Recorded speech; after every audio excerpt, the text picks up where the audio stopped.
Welcome back. Having your property repossessed is any homeowner's worst nightmare. Now, in the current economic climate, distressed properties represent a cautionary tale about the impact of changing interest rates and the overall increase in the cost of living and making pragmatic, financially sound decisions as a result. So, this morning we take a look at everything you need to know about buying a distressed property in South Africa. Andrea Tucker is director at Mortgage Me, and she joins us now to share some insights on this discussion. Andrea, very good morning. Thank you so much for joining us. Welcome. Thanks for having me. Before we get deeper into this conversation, let us talk about what a distressed property is. A distressed property is a property that someone owns and they get to the point where they're unable to repay the installments on that property. Okay. The sooner you get into the process of not being able to pay off installments, the better. That's the point at which you sit down, talk to your bank and make a plan. 6 months down the line, if you haven't paid any installments for that period of time, the bank is entitled to take ownership of that property with the purpose of selling it in order to recoup the cost that you haven't paid as the homeowner. Right. So where and how does one start looking for distressed properties? So banks have got a list of the properties that they are currently looking at offloading for the purposes of selling to recoup that cost. So you are able to look at bank websites, property portals. They'll have a list of those properties that are up for auction for the purpose of selling.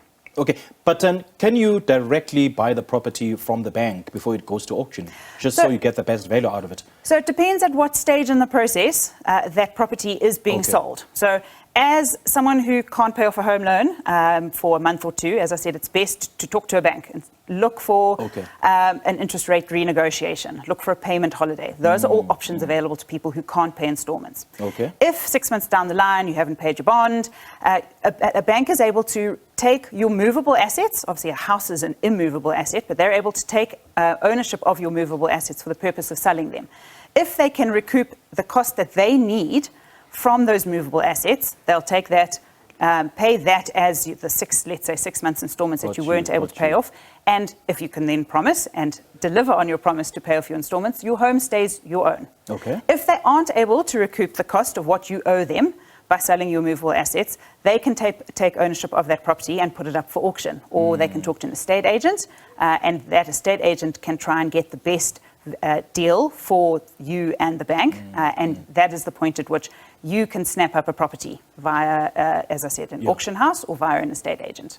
Is it a good idea, though, to be on the lookout for and then start buying distressed properties? I mean, are there advantages, and what are some of the disadvantages? There absolutely are advantages of buying properties. A bank is not looking at making a profit out of a distressed property. They're looking at recouping the cost that they are out of pocket, having had someone as a homeowner not pay their installments. So you couldn't put in a cheeky offer at an auction and it might well be accepted.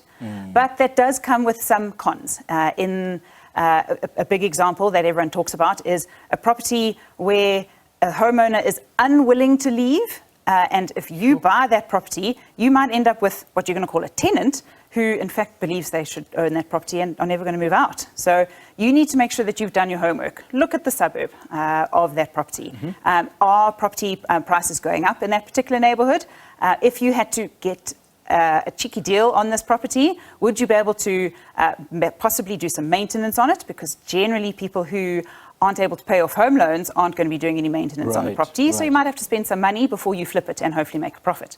But it all comes down to what the neighborhood is doing, what property prices are doing in that particular area, and if you're able to get a good deal up front. As I said, because a bank's not looking at making a profit on that sale, they're just looking at recouping their costs. And in terms of recouping the bank's costs, I mean, there's the issue of unfairness that we cannot avoid. I mean, if a property, for instance, is worth $1 million and the homeowner has defaulted by, what, 50,000 rand? And then the bank has to auction that home just to recover 50,000 rand. So it becomes a bit unfair, isn't it?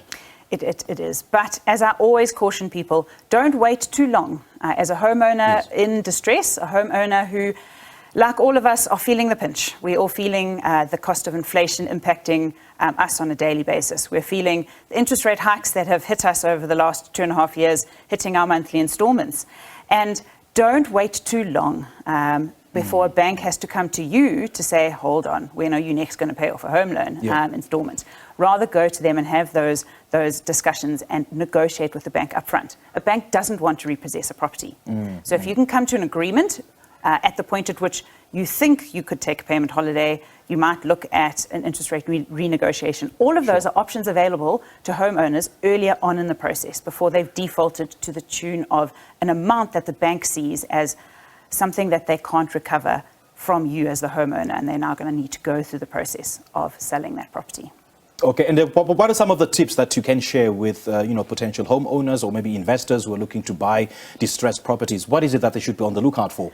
So first things first, do your homework, as I said. Look at the neighbourhoods, keep your name on property portals, go regularly onto bank websites and look at the properties that are coming onto those portals and websites, because they are loading them on a very regular basis. Okay. But more importantly, make sure that you have got unencumbered cash up front in order to purchase that property. If you buy a house at an auction, for example, you're going to need to pay a 10% deposit almost before you leave the auction. You need to have that cash available in your bank account. Okay. You can't purchase properties like this with conditions. You can't purchase it and say, on condition of me selling my current property, I'll buy this one. You need to either have the finance wrapped up, a pre-approval from a bank, and then, as I said, a significant deposit. The bigger the deposit, the better it's going to be for you to effect that sale. But you can't buy a distressed property with conditions that require you spending a month or 2 or 3 trying to track down the funds to purchase that property. A subject to offer to purchase, perhaps? No. All right. Great chatting to you, Andrea. Thank you so much for your time. Thanks for having me. Thank you. That was Andrea Tucker, and she's been giving us expert insights into everything you need to know about buying a distressed property in South Africa.